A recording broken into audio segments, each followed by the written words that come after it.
Alhamdulillah wassalatu wassalamu ala rasulillah wa ala alihi wa sahbihi wa mawalah wa la hawla wa la quwata illa billahi wa ba'du. Alhamdulillah, di malam hari ini kembali kita bisa duduk di Masjid Muhajirin. Salawat dan salam kita hadiahkan kepada Rasul kita Nabi besar Muhammad sallallahu alaihi wasallam. Lanjutkan kajian tafsir kita, masih membahas surah Al-Baqarah ayat ke 62 dan seterusnya.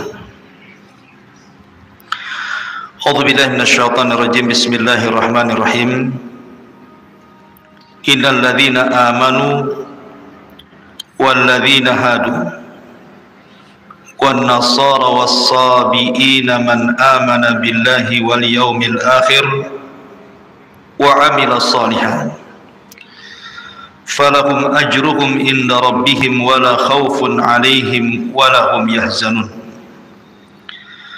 Wa idh akhadna mitsaqakum wa rafa'na fawqakum at-tur khudhu ma atainakum biquwwatin wadhkuru ma fihi la'allakum tattaqun. Thumma tawallaytum min ba'di dzalika falawla fadlullahi 'alaikum wa rahmatuhu lakuntum minal khasirin. Sesungguhnya orang-orang yang beriman, orang-orang Yahudi, orang-orang Nasrani, dan orang-orang Sabi'in, siapa saja di antara mereka yang beriman kepada Allah dan hari akhir dan melakukan kebajikan, mereka mendapat pahala dari Tuhannya. Tidak ada rasa takut pada mereka dan mereka tidak bersedih hati. Dan ingatlah ketika kami mengambil janji kepada kalian dan kami angkat bukit Saina di atas dirimu, seraya berfirman, pegang teguhlah apa yang telah kami berikan kepadamu dan ingatlah apa yang ada di dalamnya agar kamu bertakwa. Kemudian setelah itu kamu berpaling, maka sekiranya bukan karena karunia Allah dan rahmatnya, pastilah kamu termasuk orang-orang yang merugi. Baik. Di sini Allah Subhanahu wa taala masih berbicara tentang Bani Israel. Allah Subhanahu wa taala berfirman, innal ladzina amanu, sesungguhnya orang-orang yang beriman. Siapa orang-orang beriman di sini? Ada yang mengatakan bahwa orang-orang yang beriman dalam Al-Baqarah 62 maksudnya adalah dari kaum Ibrahim. Di zaman Ibrahim, yang beriman kepada Nabi Allah Ibrahim alaihi salatu wassalam, itulah yang tercantum dalam Al-Baqarah 62. Innal ladzina amanu. Ada juga yang mengatakan amanu di sini artinya orang-orang munafik yang mereka mengklaim beriman. Sebagaimana masyhur, bagaimana watak orang-orang munafik, zahirnya mengatakan kami beriman tapi batinnya meletakkan kekufuran. Kemudian juga Allah mengatakan walladzina hadu, dan orang-orang Yahudi. Bani Israel sebenarnya banyak, bukan Yahudi saja, karena sudah saya jelaskan nasab dari putra-putra Yakub. Ada 12 putra. Nah, salah satu putranya namanya Yahuda, sehingga turunannya disebut Yahudi. Tapi karena memang Allah karuniakan kepada orang-orang Yahudi, dari turunannya rata-rata banyak yang jadi raja Bani Israel, sehingga akhirnya kabilah-kabilah yang lain dari Bani Israel tidak dikenal. Yang dikenal adalah orang-orang Yahudi. Apalagi banyak peristiwa dan kejadian yang dilakukan orang-orang Yahudi terhadap nabi-nabi mereka. Dan Yahudi kemudian dianggap sebagai sebuah agama, diutus kepada mereka Musa dan diturunkan kepada mereka Taurat. walladhi wan nasara, dan orang-orang Nasrani. Orang Nasrani itu Nasara. Kenapa disebut Nasara? Karena linusratihim li Isa bin Maryam, karena mereka menasabkan diri para pembela Isa.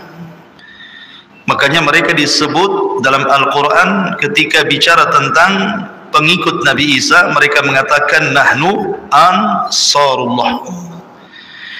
Makanya kemudian dinisbatkan kepada mereka kalimat Nasrani. Ada juga mereka disebut Nasara. Was-sabiin, adapun orang-orang sabiin, as-sabi dalam bahasa Arab itu disebut isim mangkus seperti al-qadi, as-sabi gitu ya. Dan asal kalimat as-sabi itu artinya khuruj, keluar, karena as-sabi ini agamanya tidak jelas. Jadi keluar dari agama satu masuk ke agama yang lain, kemudian keluar lagi cari lagi agama lain. Jadi keluar masuk agama, jadi intinya tidak beragama gitu ya. Ada juga yang mengatakan bahwa sabi ini mengumpulkan pemahaman-pemahaman dari semua agama dijadikan satu. Mungkin kalau sekarang liberal gitu ya, semua agama diambil semuanya. Ada juga yang mengatakan as-sabiin ini bagian daripada ahli kitab, sebagaimana pendapat Abu Hanifah rahimahullahu taala. Dan ada juga yang mengatakan as-sabiatu artinya pengikut Nabi Allah Yahya. Tetapi apakah orang yang beriman di zaman Nabi Ibrahim, ataukah orang-orang Yahudi, Nasrani, ataupun as-sabiin, kalau mereka tidak beriman kepada Allah Azza wa Jal, percuma. Makanya Allah mengatakan man amana billahi wal yaumil akhir. Kalau seandainya mereka ini mau beriman kepada Allah Subhanahu wa taala, mengikuti nabi-nabi yang diutus kepada mereka dan hari akhir, falahum ajruhum inda rabbihim, mereka dapat pahala. Dan kalau seandainya mereka tidak beriman, lalu apa penasaban mereka kepada agama-agama di zamannya? Mengatakan bahwa kami pengikut Ibrahim, kami pengikut Musa, Isa, atau yang lainnya, kalau seandainya mereka tidak beriman.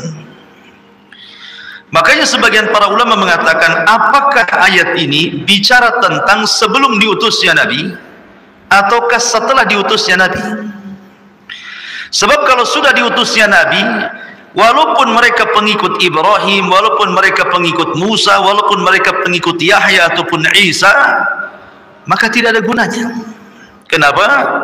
Walaupun mereka beriman, kalau mereka tidak mengikuti Nabi sallallahu alaihi wasallam. Karena Allah Subhanahu wa taala berfirman dalam Al-Qur'an, "Wa man yabtaghi ghairal islami dinan falan yuqbala minhu wa huwa fil akhirati minal khasirin. Inna ad-dina indallahil Islam." Siapapun yang mencari selain agama yang dibawa Nabi, maksudnya agama Islam, selain tidak diterima, termasuk orang rugi. Karena agama yang diridhoi satu-satunya hanyalah Islam. Bagi ulama yang membawa ayat ini dihapus dengan waman yabtaghi ghairil islami dina, berarti tidak ada gunanya mereka beriman kepada agamanya mereka masing-masing. Tapi kalau ayat ini dibawa kepada sebelum Nabi, mungkin. Karena bagaimanapun sebagian ulama mengatakan bahwa ini Allah Subhanahu wa taala membuat tartib zamani, tartib sesuai dengan zaman. Artinya orang-orang di masa Ibrahim yang beriman kepada Ibrahim, maka mereka orang yang paling mulia di zamannya. Orang-orang Yahudi yang beriman kepada Musa, mereka orang yang paling mulia di zamannya. Orang yang beriman kepada Isa atau kepada Yahya, Nasrani atau Sabi'in, maka orang yang paling mulia di zamannya. Itu kalau mengikuti tafsiran bahwa ayat ini terjadi sebelum diutusnya Nabi sallallahu alaihi wasallam. Tapi kalau sudah diutusnya Nabi, maka keimanan mereka tidak ada gunanya.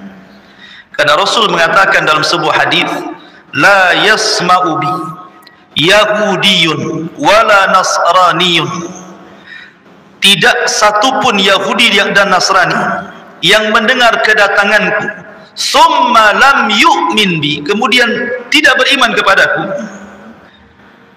kanat min ashabil jannah, kanat min ashabi jahannam, maka mereka termasuk orang-orang yang akan masuk neraka jahannam. Jadi nggak ada cerita. Tidak boleh ada orang Yahudi atau Nasrani atau Sabi'in atau orang-orang di zaman Nabi Ibrahim yang kedatangan Nabi SAW kemudian tidak mengikuti Rasul, kecuali sesat mereka. Makanya Rasul mengatakan, laukana Musa, dalam riwayat Isa hayyan, kalau seandainya Musa dan Isa hidup, summa taba'tum, kemudian kalian mengikuti dia, wa taraktumuni, dan meninggalkan aku, kata Rasulullah, la dhalaltum, kalian pasti sesat. Maka di sini ada dua penafsiran para ulama. Kemudian Allah mengatakan, man amana billahi wal yawmil akhir wa amila salihan, dan beramal saleh, menunjukkan bahwa konsekuensi iman itu adalah amal. Kemudian falahum ajruhum inda rabbihim wala khaufun alaihim wala hum yahzan, maka pahalanya akan diberikan kepada Rabb mereka, tidak ada rasa takut pada mereka, dan mereka pun tidak akan bersedih hati. Kemudian Allah mengatakan, wa id akhadna mitsaqakum, dan ingatlah ketika kami mengambil janji kepada kalian. Jadi Nabi Musa ini masih di Ardutih, peristiwanya masih di negeri Linglung. Jadi ketika Musa alaihi salatu wassalam berada di negeri Tih itu, mereka kan tidak bisa keluar dari situ selama 40 tahun. Secara otomatis harus ada undang-undang yang mengatur Bani Israel ini. Karena 40 tahun bukan waktu yang singkat, waktu yang lama. Kalau tidak ada undang-undang bagi mereka, kacau kehidupan masyarakat. Akhirnya kemudian mereka pun meminta undang-undang kepada Musa. Maka Musa berdoa kepada Allah Subhanahu wa taala. Dari situlah Musa alaihi salatu wassalam membawa nuqabah, orang-orang pilihan yang jumlahnya 12 orang itu, diajak oleh Musa untuk mengambil Taurat. Di mana? Di Bukit Saina. Berangkatlah 12 orang pilihan bersama Musa alaihi salatu wassalam. Kemudian Musa berangkat duluan, dan 12 orang pilihan ini belakangan. Singkat cerita, maka Musa alaihi salatu wassalam pun kemudian berjumpa dengan Allah dan berdialog dengan Allah. Kemudian Allah mewahyukan kepada Musa dengan memandatkan Taurat. Dan ini kitab yang sangat masyhur dari kitab-kitab Bani Israel. Itu mukjizatnya Nabi Musa. Karena Allah Subhanahu wa taala menurunkan kitab-kitab langit diawali dengan suhuf. Tidak ada namanya, hanya suhuf saja. Suhuf itu artinya lembaran-lembaran. Sebagiannya diberikan kepada Syith, kepada Idris, kepada Ibrahim, gitu ya. Maka Musa alaihi salatu wassalam dianugerahkan Taurat, dan dalam bahasa mereka disebut perjanjian lama. Adapun Injil berbeda dengan Taurat. Ada yang mengatakan Taurat itu lebih sempurna dari segi ahkam, penjelasan hukum-hukum, dibandingkan Injil. Karena Injil sendiri ditulis bukan oleh Nabi Isa, tapi Isa mengajarkan kepada murid-muridnya sebelum diangkat ke langit. Kemudian murid-muridnya ini menyebar untuk mendakwahkan syariat Isa. Maka muncullah beberapa Injil yang ditulis oleh murid-muridnya. Di sana ada Lukas, di sana ada Matta, di sana ada Yohanna, macam-macam, ada 4 Injil. Sehingga kemudian berbeda penjelasan satu Injil dengan yang lainnya, karena ini kan berasal dari murid-murid yang berbeda. Ya, jadi Isa punya murid-murid, masing-masing muridnya nulis Injil, gitu ya. Mereka menulis apa yang mereka dapati dari wejangan-wejangan Isa bin Maryam sebelum Isa diangkat ke langit. Sehingga akhirnya banyak perbedaan antara Yohanna, kemudian Lukas, kemudian Matta, kemudian yang lainnya. Dari situlah kemudian banyak terjadi penyimpangan, terutama setelah berlalu 200-300 tahun setelah wafatnya Isa bin Maryam. Banyak kemudian orang-orang Yahudi merusak ajaran Nasrani. Akhirnya muncul pemahaman Isa Tuhan lah, Isa anak Tuhan lah, Isa satu di antara 3 Tuhan, macam-macam pemahaman mereka. Intinya bahwa Allah Subhanahu wa taala anugerahkan kepada Isa Taurat. Taurat ini satu-satunya kitab yang dicatat langsung oleh tangan Allah Azza wa Jalla dalam lauh sebuah papan. Akhirnya kemudian Musa membawa Taurat itu. Rupanya ketika di perjalanan Allah sudah ngasih tahu bahwa kaumnya itu sesat, disesatkan oleh orang namanya Samiri. Ketika Samiri membuat anak patung sapi, akhirnya 70.000 murtad menyembah patung anak sapi. Ditinggal 40 malam bisa murtad tuh. Dan di akhir zaman bukan 40 malam saja kata Rasulullah. Nanti di akhir zaman itu ada orang yang pagi hari mukmin, malam hari sudah kufur. Malam hari mukmin, pagi hari sudah kufur. Mereka berani menjual agama mereka dengan dunia yang sangat murah kata Nabi. Lebih cepat lagi nanti umat Muhammad itu kufurnya ya. Karena pagi beriman, malam sudah kufur. Ini masih mendingan 40 malam kan.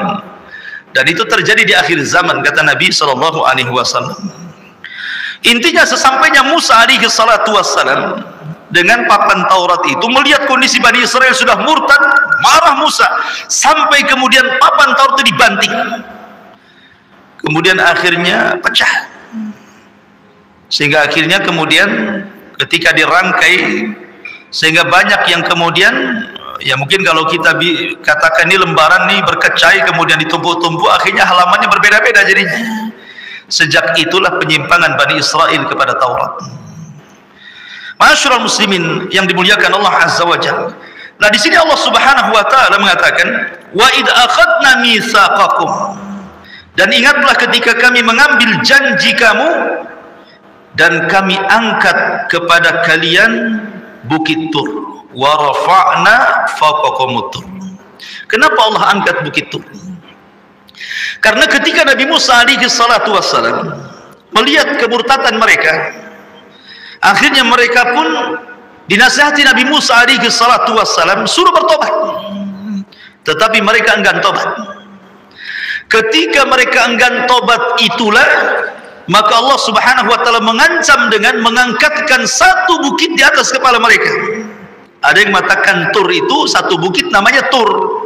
Ada juga yang mengatakan ya semua gunung di zaman itu disebut Tur. Ya gunung-gunung terdekat lah gitu ya. Sudah diangkat, diletakkan kepala mereka. Sebagian ulama tafsir mengatakan ketika gunung itu baru saja terangkat gitu ya, maka mereka langsung tobat dan sujud. Cuman sujud mereka tidak sempurna. Jadi sambil sujud ngelirik ke langit gitu ya. Gini sujudnya. Sujudnya bukan kalau kita kan betul-betul sujud. Sujud mereka sambil begini gitu, tengok bukit di atas. Mereka sampai sekarang orang Yahudi tidak benar sujudnya. Karena pendahulu-pendahulu mereka seperti itu sujudnya. Ya. Kenapa mereka sujud langsung tobat gitu sambil melirik ke atas gitu ya? Karena mereka tahu bahwa azab Allah Subhanahu wa taala ada di atas kepala mereka.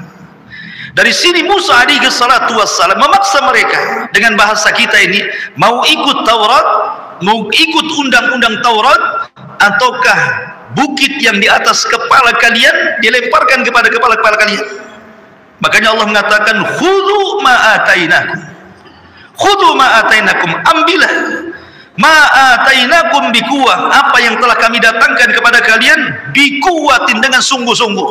Kalau mau tobat, tobat sungguh-sungguh. Jangan kemudian tobat asal-asalan gitu ya.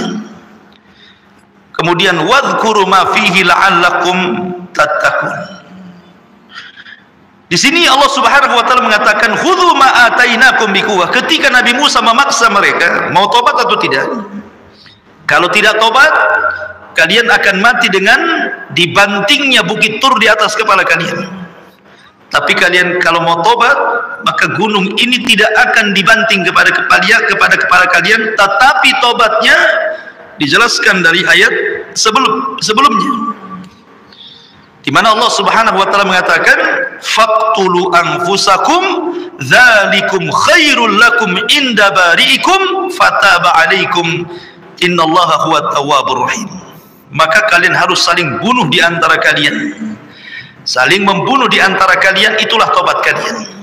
Dan tentu mati di atas tobat jauh lebih baik dibandingkan mati di atas kesyirikan. Karena mereka menyembah ijen, menyembah patung anak sapi. Maka mereka bertobat semuanya, kemudian saling bunuh di antara mereka. Sehingga Allah Subhanahu wa taala katakan wadhkuru, dan ingatlah ma fihi, apa yang ada di dalamnya, la'allakum tattaqun, agar kalian bertakwa. Di sini Allah ingatkan orang-orang Yahudi Bani Israel yang ada di kota Madinah di zamannya. Lihat bapak kalian seperti itu, nenek moyang kalian seperti itu. Thumma tawallaitum min ba'di dzalikum falaula fadlullahi 'alaikum wa rahmatuhu lakuntum minal khasirin.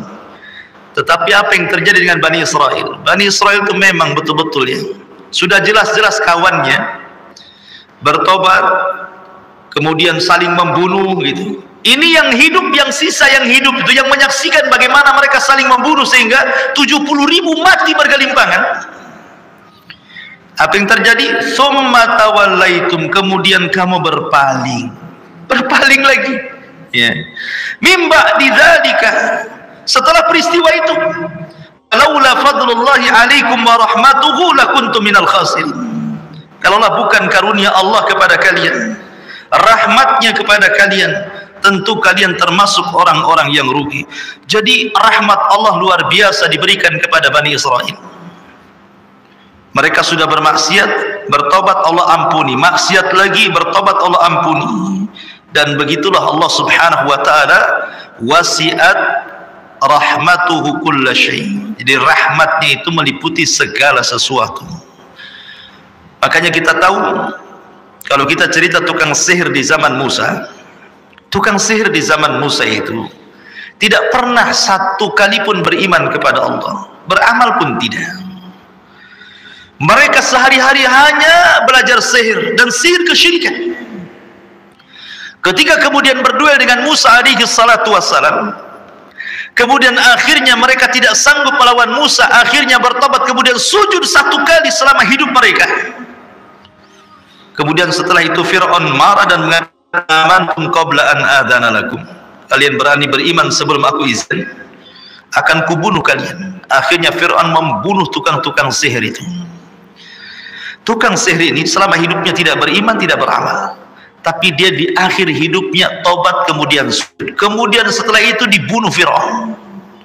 Apa kata Abdullah bin Abbas radhiyallahu anhuma? Lihat tukang-tukang sihir itu, di pagi hari saharatun fajarah, di sore hari syuhadaun bararah.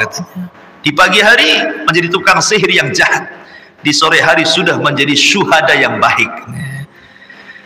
Dan Allah masukkan mereka ke dalam surga. Kenapa Allah mereka masukkan? Itu menunjukkan rahmat karunia Allah Azza wa Jalla. Dari sini ada pelajaran, la taqnatu min rahmatillah. Jangan putus asa dari rahmat Allah Subhanahu wa ta'ala. Seperti dulu juga ada kisah satu orang membunuh 99 jiwa. Akhirnya ingin tobat. Salah orang minta fatwa. Datang kepada seorang ahli ibadah yang enggak punya ilmu. Dia mengatakan, Tuhan, saya ingin bertobat, adakah tobat bagiku? Kata rahib pendeta ini mengatakan, tidak ada, dosamu sudah membumbung ke langit, katanya. Marahlah dia, ditusuknya si rahib itu, genaplah 100 jiwa. Akhirnya dia tidak putus asa mencari orang-orang yang bisa mengantarkan dia kepada tobatnya. Berjumpalah dengan seorang alim, betul-betul alim. Kata orang alim ini, kau bisa bertobat dan diterima tobatmu asal kau cari lingkungan yang baik. Di sana ada desa, semua orang baik, orang soleh, orang taat. Kau gabunglah bersama mereka. Berjalanlah orang ini ke desa yang dituju orang alim. Di tengah jalan belum sampai udah mati. Ketika mati datang dua malaikat, satu malaikat azab, satu malaikat rahmat. Kata malaikat azab, ruhnya pantas masuk neraka. Sudah 100 nyawa dia bunuh. Kata malaikat rahmat, tidak, ruhnya harus masuk surga. Kenapa? Karena sudah keinginan bertobat. Akhirnya tarik-tarikan dia. Maka Allah utus malaikat qadi pemutus. Kata malaikat pemutus ini, sudah gini saja, ukur saja bumi itu dari arah dia mati ke arah tempat yang dituju, atau dari arah mati ke tempat dia bertanya kepada orang alim. Kalau dia dekat kepada tujuan, masukkan ke surga. Tapi kalau masih jauh dan dekat kepada orang yang ditanya, masukkan ke neraka. Subhanallah. Hakikatnya bumi itu sebenarnya dia lebih jauh kepada desa yang dituju dan lebih dekat kepada orang yang bertanya.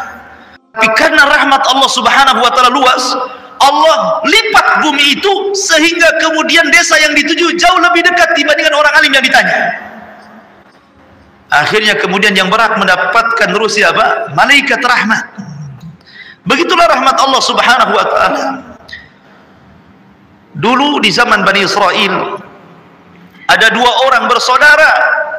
Dua-duanya ini bersaudara, tapi yang satu orang ahli ibadah, yang satunya pula ahli maksiat.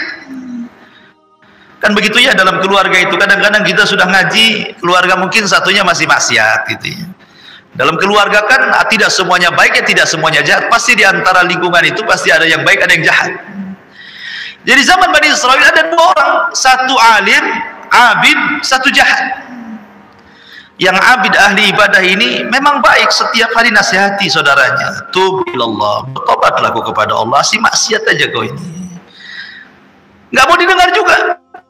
Kemudian besoknya dinasihati, tidak bosan lah orang ini terus menasihati. Sampai di sini bagus, karena memang kewajiban kita menasihati orang jahat. Tapi masalahnya dia tidak bisa mengontrol emosi. Ketika saudaranya ini bermaksiat yang menurut pandangan dia maksiatnya tidak bisa ditolerir, ini sudah parah ini maksiatnya, akhirnya dia emosi kemudian ngomong sembarang, lam tatub, kalau kau tidak bertobat, wallahi, bersumpah pula dia, wallahi demi Allah, la yaghfirallahu lak aw la yunjika minan nar, Allah tidak akan mengampuni dosa-dosamu, bahkan engkau tidak akan dikeluarkan dari api neraka. Dengan pastinya dia mengatakan seperti itu. Dia tidak tahu bahwa rahmat Allah itu luas. Allah itu wasiat rahmatuhu, rahmatnya luas dibandingkan kemurkaannya. Makanya pintu sorga itu adalah 8, pintu neraka itu ada 7. Kenapa pintu sorga lebih banyak dibandingkan pintu neraka? Karena rahmat Allah lebih luas dibandingkan murkanya.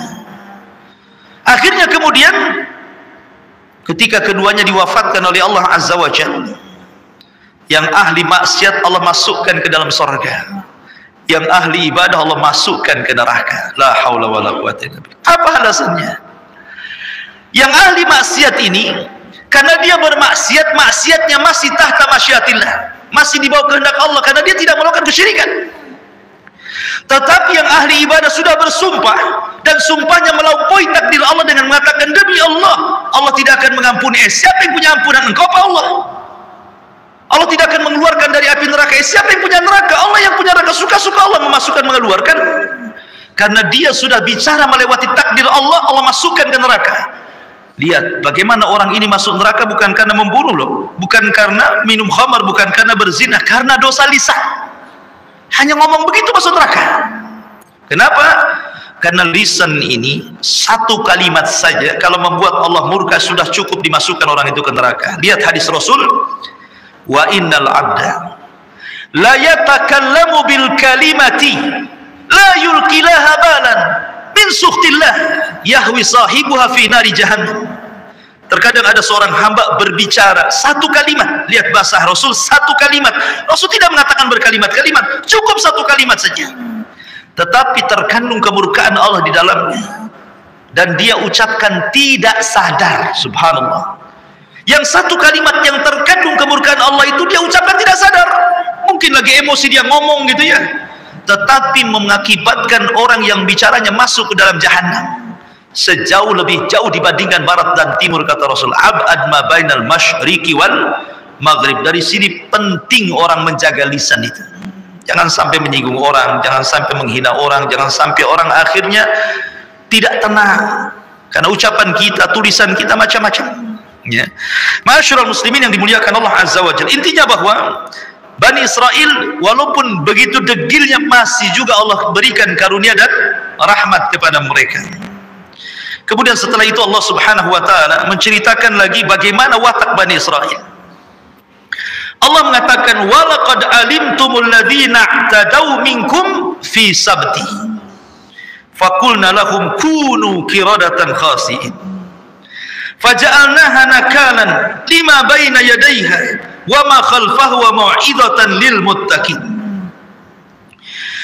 Dan sesungguhnya kami telah mengetahui orang-orang yang melakukan pelanggaran di antara kamu pada hari Sabtu. Lalu kami katakan kepada mereka, jadilah kamu kera yang dihinakan. Maka kami jadikan yang demikian itu peringatan bagi orang-orang pada masa itu dan bagi mereka yang datang kemudian, serta menjadi pelajaran bagi orang-orang yang. Ayat ini memang kurang lengkap, Tetapi kita ambil sebagai penjelasan yang lengkap pada surah Al-A'raf.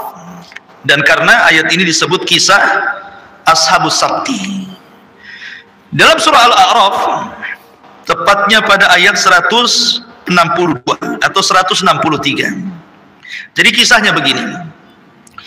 Nabi SAW ketika sampai hijrah ke Madinah, kita tahu orang-orang Madinah ketika itu mayoritas orang-orang Yahudi. Karena Yahudi terdiri dari 3 kabilah di Madinah itu. Ada namanya Bani Quraidah, ada namanya Bani Qunaiqah, ada namanya Bani Nadir. Itu kabilah-kabilah besar Yahudi.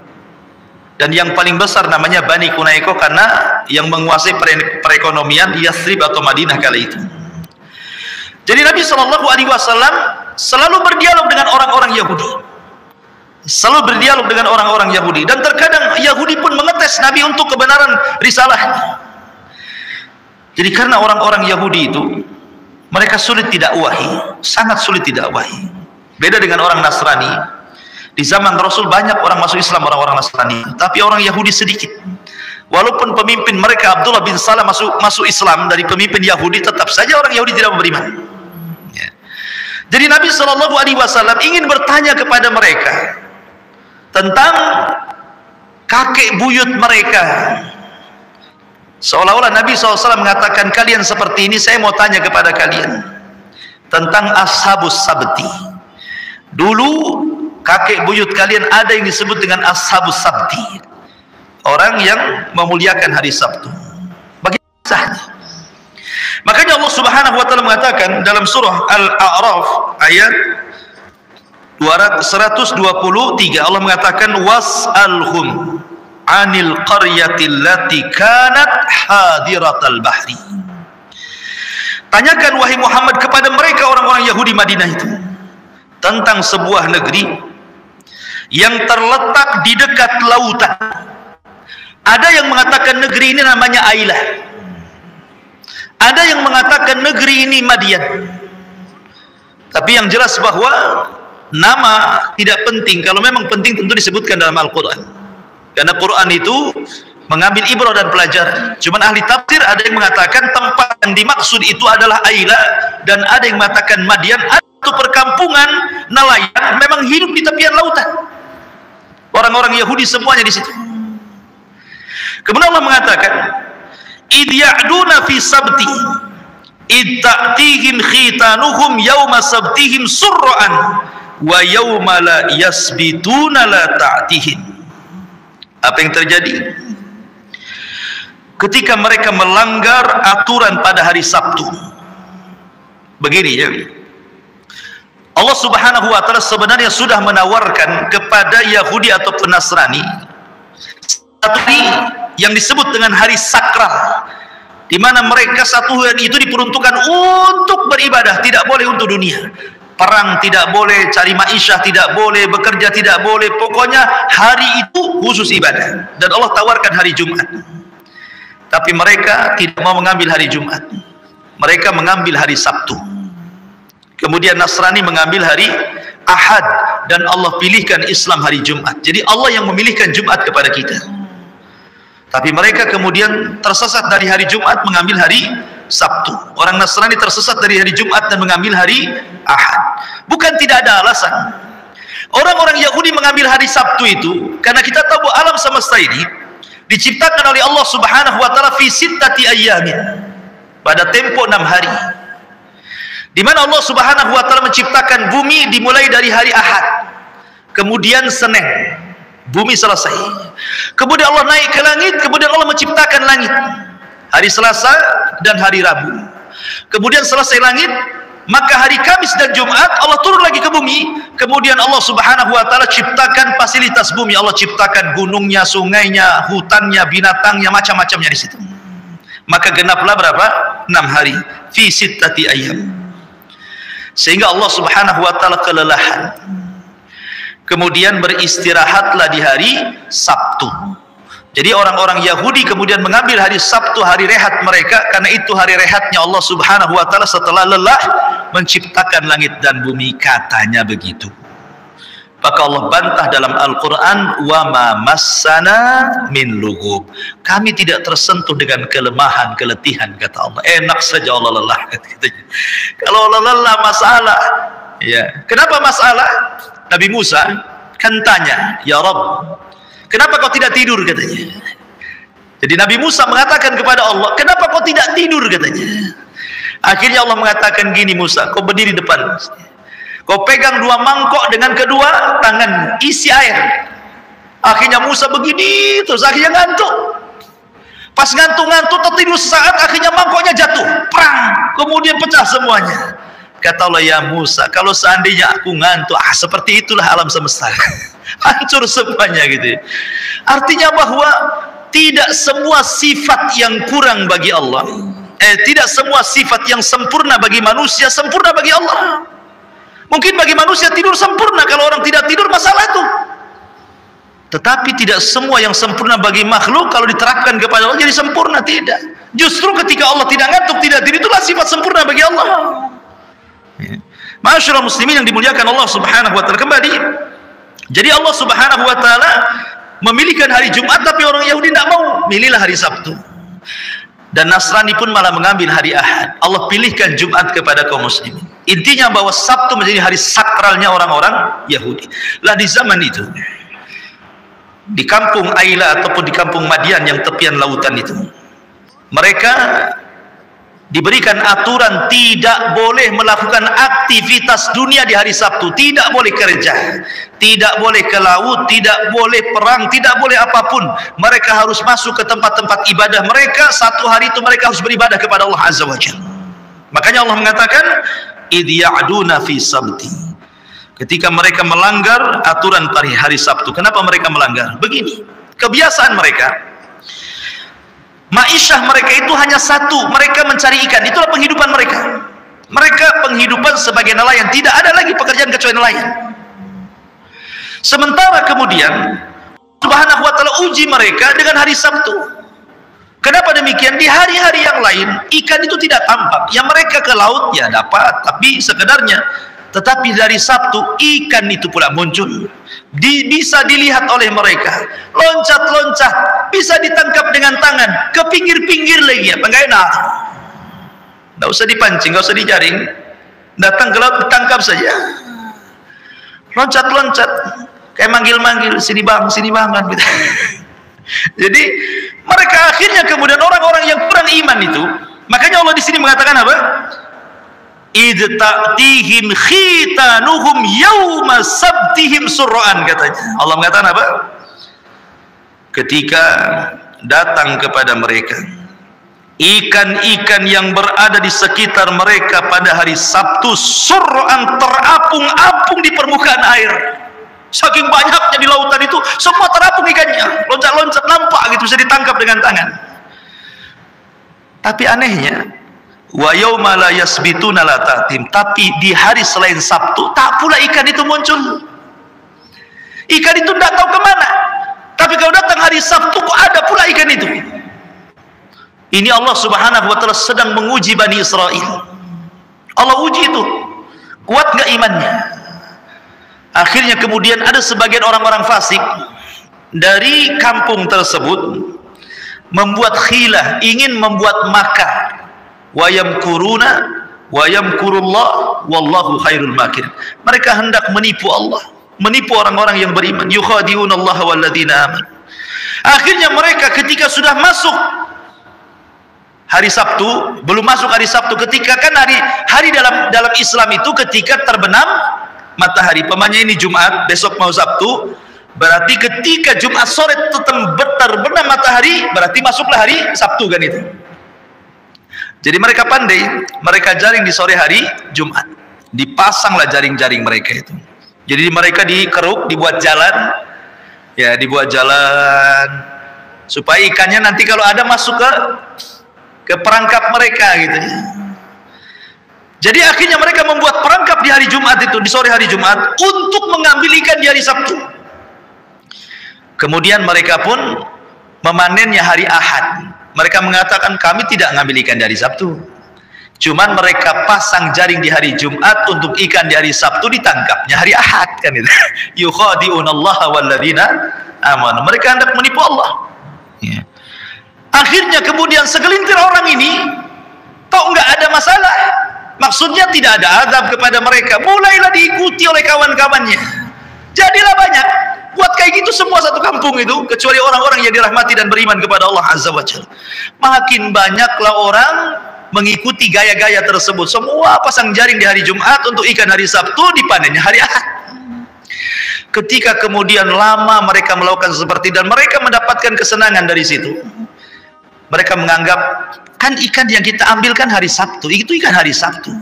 Katanya kalau kita ngambil ikan dari Sabtu akan datang azab dari Allah Azza wa Jalla. Tak ada pun azab dari Allah.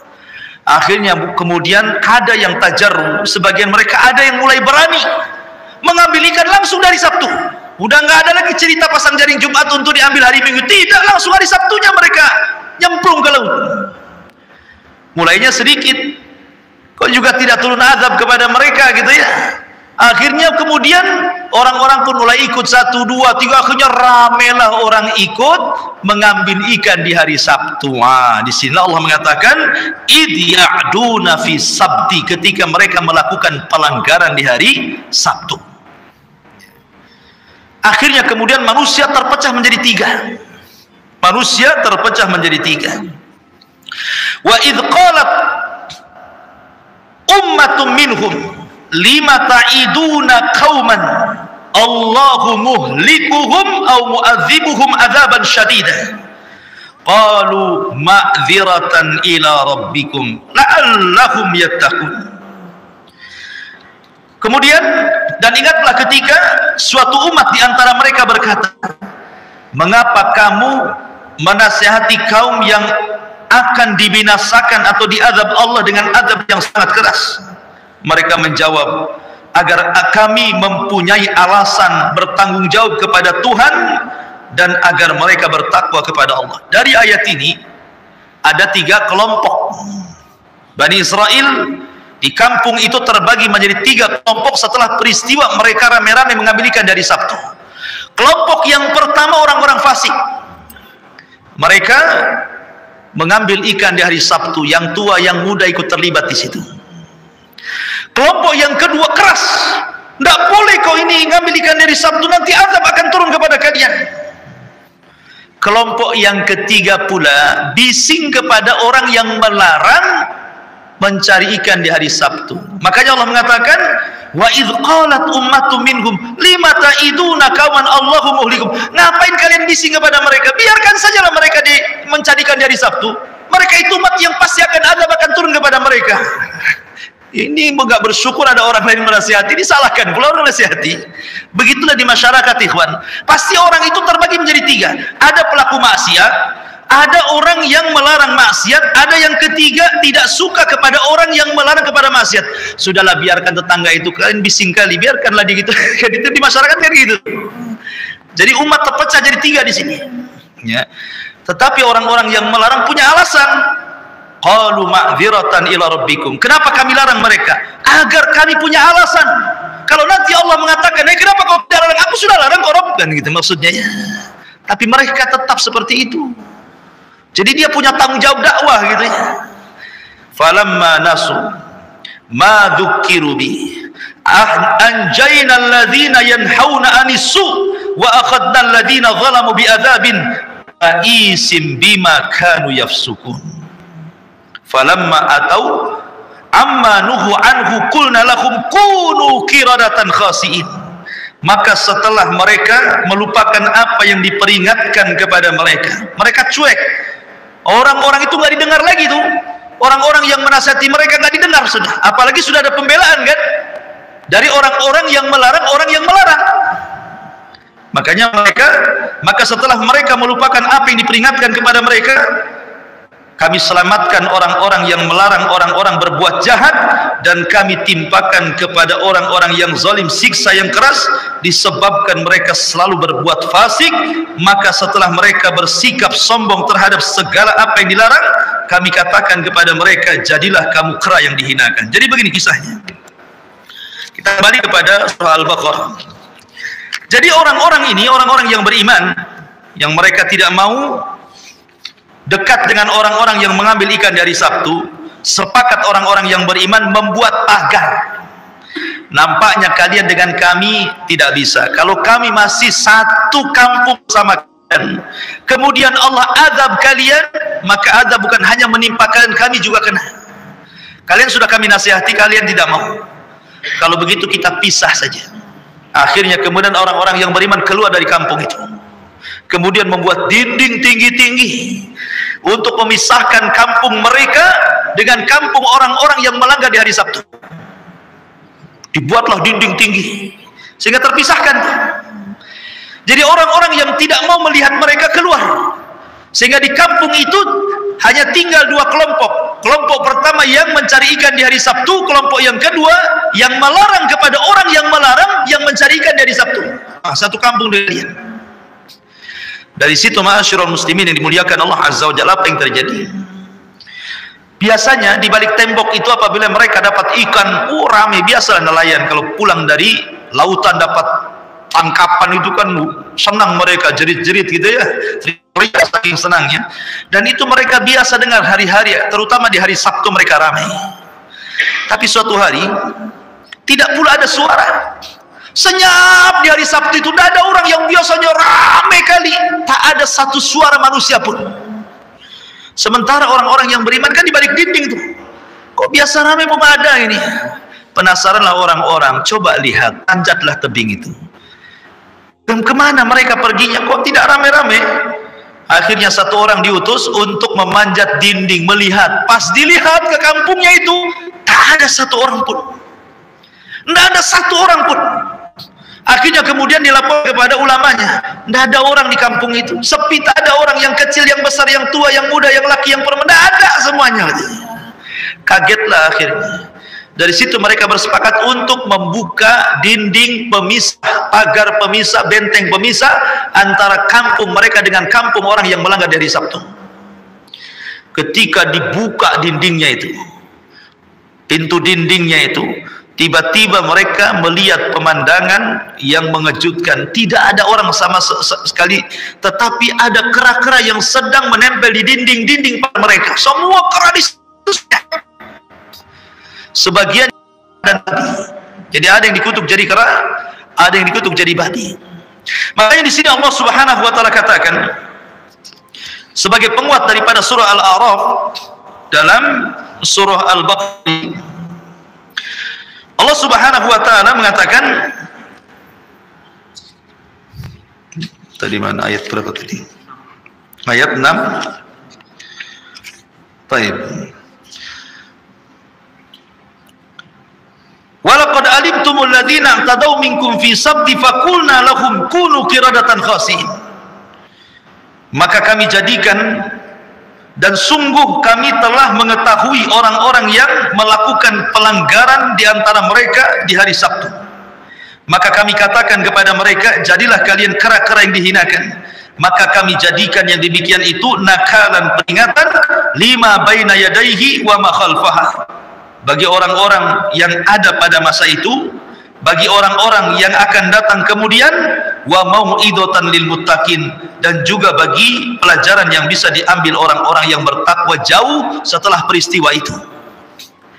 Jadi ketika kemudian mereka orang yang beriman membuka gerbang itu, ternyata diambil pemandangan yang luar biasa, mereka menjadi keras semuanya, dan sebagian mereka jadi babi. Sebagian para ulama mengatakan bahwa yang muda-muda semua dikutuk jadi keras, dan yang babi itu yang tua-tua. Jadi yang tua dikutuk jadi babi, yang muda-muda dikutuk jadi kera. Ada yang mengatakan seperti itu. Ada yang mengatakan bahwa orang-orang yang mengambil ikan di hari Sabtu itu dikutuk jadi kera. Kemudian yang kedua, orang yang memperingatkan orang yang melanggar di hari Sabtu dikutuk jadi babi. Ya kan? Kenapa? Karena dia tidak melakukan inkar kemungkaran, malah melarang kepada orang yang mengingkari kemungkaran kan. Sudahlah, jangan kau bising kepada mereka. Ini kan seolah-olah menghalangi kan orang yang sedang mengingkari sebuah kemungkaran. Akhirnya mereka terkena kutuk juga. Makanya Allah mengatakan, wattaqu fitnatan la tusibannal ladzina zalamu khassah. takutlah kepada fitnah yang kalau Allah timpakan bukan hanya orang zalim yang kena, orang baik pun terkena imbasnya di situ. Kalau tidak ada keingkaran kepada mungkar. Ya. Makanya bahaya membiarkan kemungkaran itu. Mereka pun terseret akhirnya. Ada yang mengatakan mereka tidak lama usianya, ketika mereka sudah dikutuk, sebagian jadi keras, sebagian jadi babi, dalam tempo sesingkat-singkatnya, kurang lebih 3 hari, Allah binasakan semuanya. Allah bisa binasakan semuanya. Makanya kalau kita menyinggung orang-orang Yahudi, kita katakan apa? Ikhwanu qiradata wal khanazir. Orang-orang Yahudi itu saudara dari yang dikutuk menjadi kera dan babi. Biasanya kan seperti itu. Kalau orang-orang Yahudi itu kita katakan apa? Ikhwanu qiradata wal khanazir katanya. Mereka saudara orang-orang yang dikutuk jadi kera dan babi. Pada kisah Ashabus Sabti di sini. Ya, tetapi walaupun demikian sudah jelas-jelas kan mereka dikutuk jadi babi, dan orang-orang Bani Israel yang beriman melihat, kemudian mereka pun akhirnya selamat dari kutukan itu, kemudian mereka hidup di tempat lain, muncul lagi pelanggaran dari mereka. Nah, begitulah Bani Israel gitu ya. Jadi ada saja pelanggarannya, turun azab, tobat, lakukan pelanggaran lagi, tobat lagi, diterima, buat pelanggaran lagi. Begitulah Bani Israel. Makanya dalam surah Al-Baqarah paling banyak kisah-kisah pelanggaran Bani Israel, padahal Allah sudah anugerahkan nikmat yang begitu banyak kepada mereka. Seperti nanti setelahnya kita akan berkisah tentang kisah Baqarah Bani Israel. Wa idh qala Musa liqaumihi innallaha ya'murukum an tadbahu baqarah. Bagaimana kisah Baqarah, sapi betina Bani Israel? Allah kita lanjutkan di minggu depan. Wallahu alam. Sebelum saya tutup, silakan kalau ada yang bertanya. Fadhal. Kalau saya hafal. Silakan.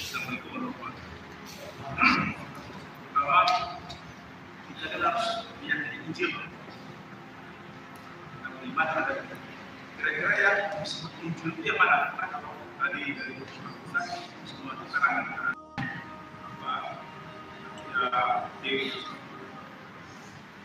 terus yang benar itu apa memang pernah ada? Yang kedua, saya sering ngomong kesalahan tentang, nah, tidak ada motif yang setelah kita cari dalil yang ada, apakah itu kesalahan tidak ada ini? Seperti cuma kemarin ada diceritakan ketika putri Rasulullah SAW di kubur, ada suara dari kubur. Itu sebenarnya tidak ada apakah kesalahan atau yang kanan itu. Itu di zaman Nabi. Setelah Nabi lah kan, ketika Fatimah wafat. Iya kan di zaman Nabi. Tapi Bani Israel lihat, kan Israel kan cerita umat dulu. Itu bisa saja hadis tidak jelas atau karang-karang.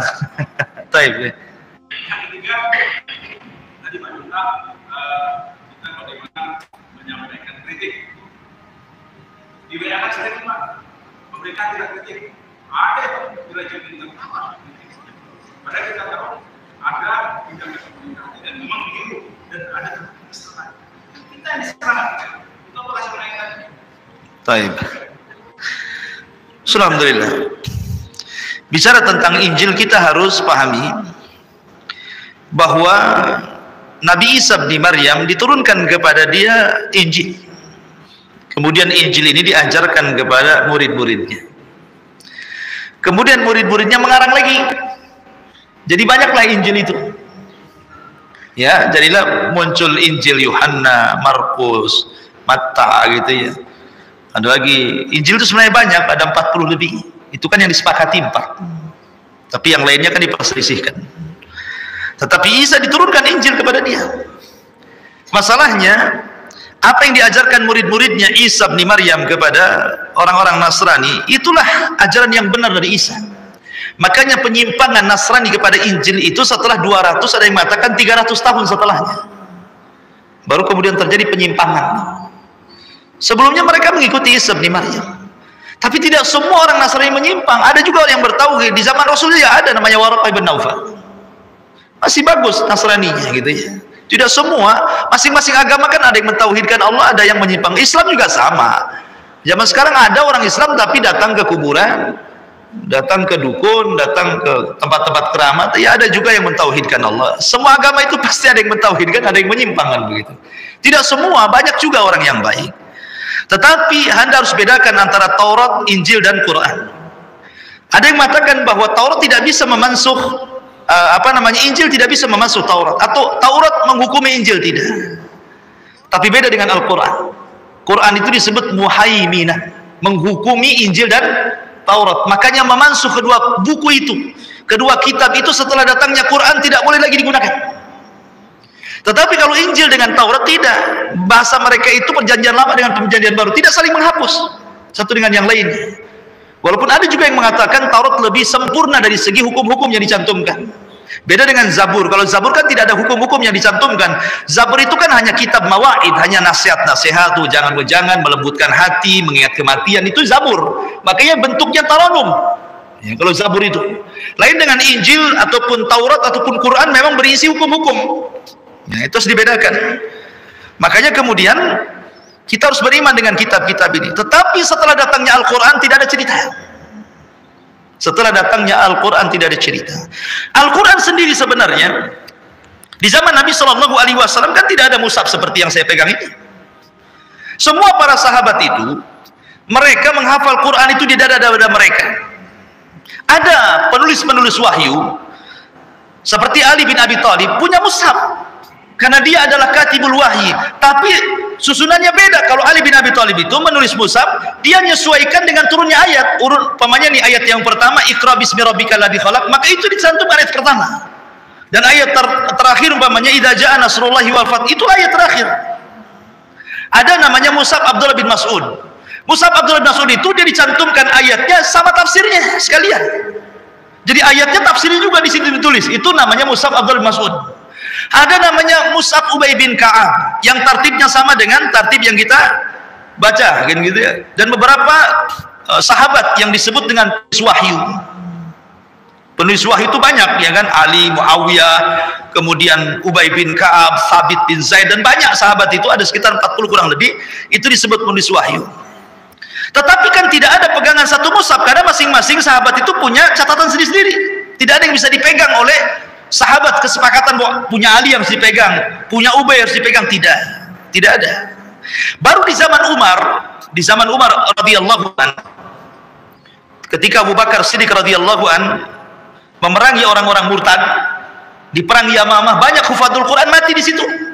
Sehingga Umar ada kekhawatiran kalau seandainya tidak ada para penghafal Quran karena sudah mati semuanya, maka Quran akan ditinggalkan dan tidak akan jadi perhatian kaum muslimin ketika para penghafal Quran itu gugur. Makanya Umar datang kepada Abu Bakar, ya Abu Bakar, tolonglah kumpulkan mushaf itu dari para penulis wahyu itu supaya jangan hilang. Akhirnya Abu Bakar nggak mau pada awalnya, tapi kemudian Allah bukakan hati Abu Bakar. Akhirnya kemudian dikumpulkan para penulis wahyu, diminta mana catatan-catatan kalian, maka dikumpulkan jadi satu di era Abu Bakar, tapi bukan jadi rujukan, hanya ditaruh gitu saja. Kemudian di masa Umar karena masih ada para penghafal Quran, tetap ditaruh juga. Di masa Umar meninggal, ditaruh juga di rumah Hafsah. Baru di era Utsman bin Affan, Utsman ini satu-satunya khalifah yang menyeberangkan pasukan lewat lautan. Di zaman Abu Bakar, Umar nggak ada pasukan lewat lautan itu, semua jalan darat. Karena Umar khawatir kondisi lautan begitu dahsyatnya kan. Tapi Muawiyah memaksa di zaman Utsman, akhirnya diberangkatkan juga. Sampailah terjadi perjebruan di zaman Utsman kepada Armenia, ke daratan Irak sana, dipimpin Hudzaifah bin Yaman. Terjadilah khilaf qiraah. Khilaf qiraah ini cemana nih? Yang ini mengatakan innallaha huwal ghaniyul hamid, yang mengatakan enggak ada huanya, langsung ghaniyul hamid. Macam-macam, akhirnya melemahkan pasukan. Tetapi ujung-ujungnya Allah menangkan peperangan itu. Sampailah berita ini dilaporkan Hudzaifah kepada Utsman. Ya Utsman, sahabat khilaf masalah qiraah. Kamu harus melihat kondisi mereka, jangan sampai mereka berselisih seperti orang-orang Yahudi Nasrani berselisih gitu. Akhirnya kemudian Utsman pun membuat aturan, panggil 4 orang, 3 sahabat 1 tabi'in. Dipanggillah Zaid ibn Thabit, dipanggillah Abdullah ibn Zubair, Abdurrahman ibn As, dan beberapa, pokoknya 3 orang dari sahabat, 1 orang dari tabi'in. Kemudian kata Utsman, ambil mushaf yang ada di Hafsah, salin. Qiraah yang bermasalah Qiraah syadzah buang, bakar. Dan qiraah yang disepakati dan yang terakhir dibaca Nabi, itulah yang sah sebagai Quran.